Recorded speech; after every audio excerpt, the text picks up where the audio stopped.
শুধুমাত্র এই দোয়াটি একবার পড়েন, আল্লাহ তাআলা আপনার 90 বছরের গুনাহ মাফ করে দেবেন ইনশাআল্লাহ। আপনার 90 বছরের গুনাহ মাফ হয়ে যাবে শুধুমাত্র এই দোয়াটি যদি একবার পড়তে পারেন। আপনার ভাগ্য খুলে যাবে, রিজিকে বরকত আসবে, মনের ন্যাক আশা পূরণ হবে, আল্লাহ আপনার সব দোয়া কবুল করে দিবেন। সুবহানাল্লাহি ওয়া বিহামদি।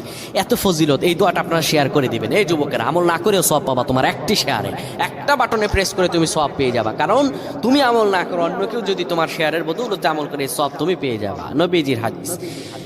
আমার ভাইয়েরা, আল্লাহর কাছে দোয়া করা, আল্লাহর কাছে দোয়া চাওয়া, এটি হলো মুমিনদের কাজ। আমার আল্লাহ বান্দাকে বলেন, বান্দারে উদউনি আস্তাজিব লাকুম, আমার কাছে চাও, আমার কাছে চাইলে আমি আল্লাহ তোমাকে দিয়ে দিব। কেউ যদি একবারে দোয়াটি পড়তে পারে, দোয়াটি হলো রব্বি ইন্নী যালামতু নাফসি ফাগফিরলি। কেউ যদি এই দোয়াটা একবার পড়তে পারে, আমার আল্লাহ তাআলা তার 90